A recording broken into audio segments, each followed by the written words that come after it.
బంగ్లాదేశ్లో హిందువులపై జరుగుతున్నటువంటి హింసాత్మక ఘటనల మీద మనతో మాట్లాడడానికి బీజేపీ నేత హిందుత్వవాది చికోటి ప్రవీణ్ గారు ఒకసారి మాట్లాడించే ప్రయత్నం చేద్దాం.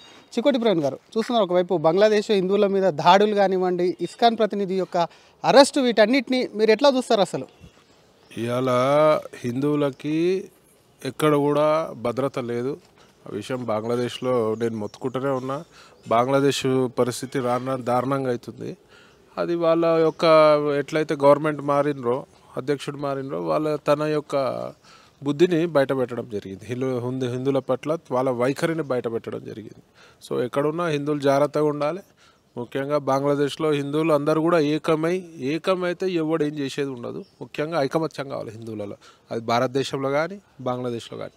కానీ బీజేపీ నేతలు కానీ కేంద్ర ప్రభుత్వం ఇప్పటి వరకు నోరు మెదపడం లేదు. అక్కడ హిందువుల మీద దాడులు జరుగుతుంటాయి అని చెప్పి ఒక ప్రశ్న ఉత్పన్నం అవుతుంది. దానికి ఏం చెప్తారు? నిన్న మా జయశంకర్ గారు కూడా మోదీ గారితో భేటీ జరగడం జరిగింది. ముఖ్యంగా దీని విషయంపైనే డెఫినెట్గా బంగ్లాదేశ్పై ఒత్తిడి తీసుకొస్తాము. బంగ్లాదేశ్లో హిందువులకి సేఫ్టీ, ముఖ్యంగా సేఫ్టీగా సెక్యూర్గా ఉండేటట్టు ఆ యొక్క గవర్నమెంట్పై ఒత్తిడి తీసుకొస్తాం. దానిపై కూడా ట్రంప్ గారు కూడా ఇండైరెక్ట్గా వాళ్ళపై ప్రెషర్ తీసుకురావడం జరుగుతుంది. చూశారు కదా నిన్న మొన్న న్యూస్లలో. డెఫినెట్గా మోదీ గారి నేతృత్వంలో ప్రపంచంలో ఎక్కడైనా హిందువులపై ఎలాంటి ప్రాబ్లం ఉన్నా మోదీ గారు డెఫినెట్గా స్పందిస్తారు. ఆ యొక్క దేశ అధినేతలపై ఒత్తిడి తీసుకొస్తారు. ఆల్రెడీ తెలుసు మోదీ గారు ఎంత చరిష్మా ఉందో. ఏ దేశంలో అయినా మోదీ గారు హవా నడుస్తుంది. సో దాడులు ఇట్లాంటివి ఏవి జరిగినా కూడా చూస్తూ ఊరుకునే ప్రసక్తి లేదు. కానీ మీరు ట్రంప్ అన్నారు కాబట్టి చెప్తున్నా, అమెరికాకు సంబంధించినటువంటి అమెరికాలో ఉన్నటువంటి విహెచ్పి సంస్థలు కూడా అక్కడ హిందువుల పట్ల కాపాడాలి అని చెప్పి ఇప్పటికే ట్రంప్కు లేఖ రాశారు. కానీ ఇక్కడ ఉన్నటువంటి హిందూవాదులు ఎవరు స్పందించడం లేదు పెద్దగా అనేది కూడా కొంత చర్చ జరుగుతున్నటువంటి పరిస్థితి. అట్లేం లేదు. ఇప్పుడు బీజేపీ పార్టీ ఎప్పుడు కూడా ఎక్కడ ప్రపంచంలో ఏ హిందువుకి అన్యాయం జరిగినా, ఏ హిందువులపై దాడి జరిగినా డెఫినెట్గా బీజేపీ పార్టీ వాళ్ళపై ఒత్తిడి తీసుకొస్తుంది. ఇక హిందూవాదులు డెఫినెట్గా ఎట్లాంటి సమస్యలు వస్తే ఎవరైనా హిందూవాదులు కానీ హిందువులు కానీ ఏకమై పోరాటం చేయాల్సిన. ఎప్పుడు మాట్లాడే చికోటి కూడా మధ్యలో కనబడట్లేదు, దీని ఇష్యూ మీద కూడా మాట్లాడట్లేదు. నేను యాక్చువల్గా అవుట్ ఆఫ్ ఇండియా ఉండే. నేను రావడం కూడా 2 days బ్యాక్ రావడం జరిగింది. నేను చూస్తున్నా, వచ్చినాను. మీకే ఫస్ట్ ఇంటర్వ్యూ ఇవ్వడం జరుగుతుంది. డెఫినెట్గా ఇట్లాంటి జరిగితే సహించే పరిస్థితి ఉండదు. హిందువులపై దాడులు ఎవరు చేసినా ఊరుకునే పరిస్థితి ఉండదు. డెఫినెట్గా కేంద్ర ప్రభుత్వం మోదీ గారి హయాంలో వాళ్ళపై ఒత్తిడి తీసుకొచ్చి అక్కడ ఉన్న హిందువులకు భరోసా ఇస్తుంది. ఎక్కడ ఏ హిందువుకి అన్యాయం జరిగినా బీజేపీ పార్టీ ముందు ఉంటుంది. అది అందరు గ్రహించాలి. ముఖ్యంగా ఇతర పార్టీలో ఉన్న హిందువులు ఆలోచించాలి. ఏ దేవాలయంపై దాడి జరిగినా బీజేపీ ఉండాలి, ఏ గుళ్ళపై దాడి జరిగినా బీజేపీ ఉండాలి అంటే అది కరెక్ట్ కాదు. హిందూ పుట్టినోడు ఎవడైనా ఎట్లాంటి దాడులు జరిగినా హిందువులపై కానీ దేవాలయాలపై దాడి జరిగితే హిందూ పుట్టినోడు ఏ పార్టీలు ఉన్నా పార్టీలకు అతీతంగా మరి పోరాటం చేయాల్సిన పరిస్థితి ఉందని చెప్పి నేను సందర్భం తెలియజేస్తాను. అక్కడ ఉన్నటువంటి ఇస్కాన్ ఏదైతే ఉందో, ఇస్కాన్ సంస్థకు సంబంధించి దేశ వ్యతిరేక కార్యక్రమాలకు పాల్పడుతుంది, దాన్ని బ్యాన్ చేయాలని చెప్పి కోర్టుకు కూడా ఎక్కారు. అక్కడ ఉన్నటువంటి ప్రతినిధి చిన్మయ్ కృష్ణదాస్ను కూడా అరెస్టు చేశారు. పెద్ద ఎత్తున అల్లర్లు కూడా జరుగుతున్నాయి. నిజంగానే ఇస్కాన్ దేశ వ్యతిరేక కార్యక్రమాలు అక్కడ పాల్పడుతుందా? ఇవాళ ప్రపంచవ్యాప్తంగా కొన్ని వందల కోట్ల మందికి అన్నదానం చేస్తున్న సంస్థ ఇస్కాన్ సంస్థ. అంటే హిందువులకి సంబంధించే కాకుండా ప్రపంచంలో ఎన్నో స్కీమ్లకి అలా మన దగ్గర కూడా భోజనాలు కానీ ఎక్కడ కానీ ప్రపంచంలో మొన్న బంగ్లాదేశ్లో క్లిష్ట పరిస్థితిలో ప్రతిరోజు అన్నం పెట్టిన సంస్థ ఇస్కాన్ సంస్థ. మరి ఆ బంగ్లాదేశ్ వాళ్ళకి సిగ్గు శరం ఉండాలి. అన్నం పెట్టేటోళ్ళనే తన్నే పరిస్థితి అలా ఉందంటే మరి అలా బంగ్లాదేశ్ ఫ్రీడమ్ వచ్చే ముందు మరి ఎంతోమంది భారత సైనికులు ప్రాణాలు వదిలారు. హిందువులు భారత సైనికులు. భారతదేశం కూడా అవుట్రైట్గా సపోర్ట్ చేసింది.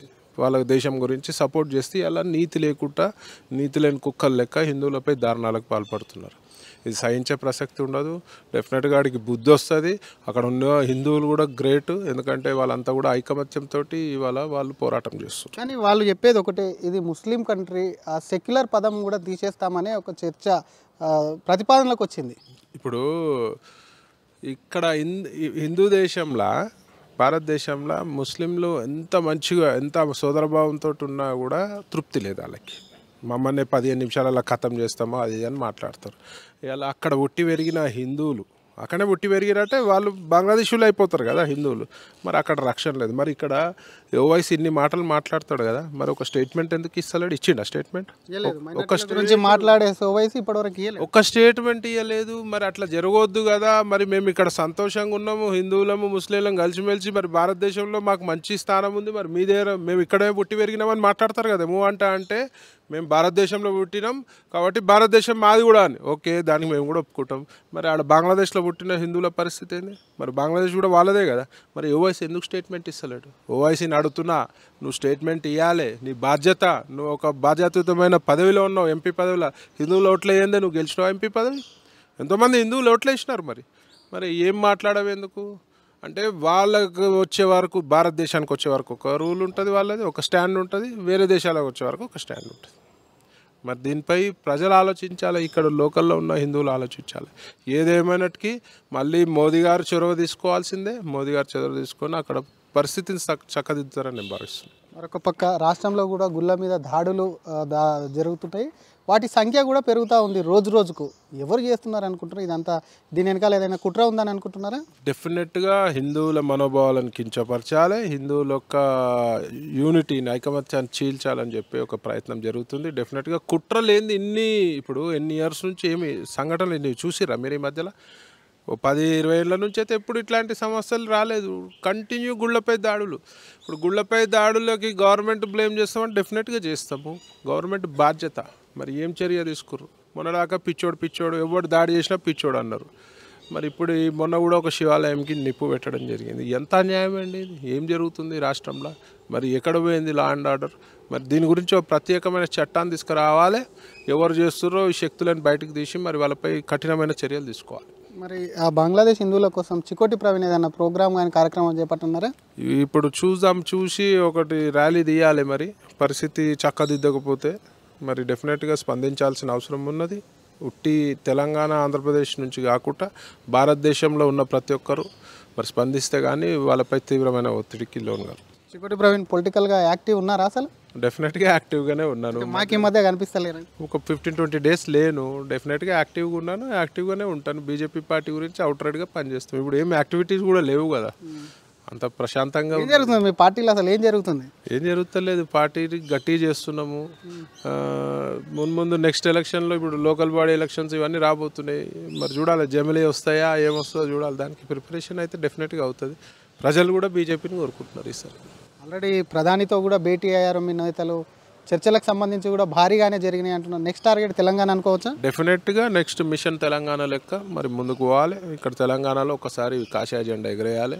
తెలంగాణ ప్రజలు కూడా ఆల్రెడీ కాంగ్రెస్కి ఎన్నో అవకాశాలు ఇచ్చినారు. బీఆర్ఎస్ పరిస్థితి అయితే తెలుసు, స్కామ్ల రాజ్యం. మరి ఈసారి బీజేపీ వైపు చూస్తున్నారు తెలంగాణ ప్రజలు కూడా. Thank you. ఇది బంగ్లాదేశ్లో ఒకవైపు హిందువుల పైన జరుగుతున్నటువంటి దాడిని ఖండించడమే కాకుండా ఇక్కడ ఉన్నటువంటి ఓవైసీ, ఇక్కడ హిందూ జనాభా ఎక్కువ ఉన్నటువంటి హిందూ దేశంలో ఉన్నటువంటి మైనార్టీలపై దాడులు జరిగితే నోరు మెరిపే గగ్గోలు పెట్టేటువంటి ఓవైసీ అక్కడ జరుగుతున్నటువంటి హిందువులు మైనార్టీలుగా హిందువులుగా ఉన్నటువంటి అక్కడ ఎందుకు నోరు మెరపలేడని ప్రశ్నిస్తుంది. మరొక పక్క బంగ్లాదేశ్ ఇష్యూపై కూడా అమెరికా స్పందిస్తుంది. ఖచ్చితంగా తను కూడా ఏదో ఒక విధంగా కూడా ముందుకెళ్తాను. అక్కడ జరిగేటువంటి హిందువుల మీద హింసాత్మక ఘటనలు ఏవైతే ఉన్నాయో వాటిని ఖండిస్తూ దీంట్లో కూడా కేంద్ర ప్రభుత్వం చొరవ తీసుకుంటుంది ఖచ్చితంగా అని చెప్పి చికోటి ప్రవీణ్ ఆశాభావం వ్యక్తం చేస్తున్నారు. కెమెరామ్యాన్ కోటితో శ్రీధర్, RTV, హైదరాబాద్. మరిన్ని వీడియోస్ కోసం ఛానల్ ని సబ్స్క్రైబ్ చేయండి. లేటెస్ట్ అప్డేట్స్ కోసం వాట్సాప్ ఛానల్ ని ఫాలో అవ్వండి. అండ్ లింక్ డిస్క్రిప్షన్ లో ఉంది.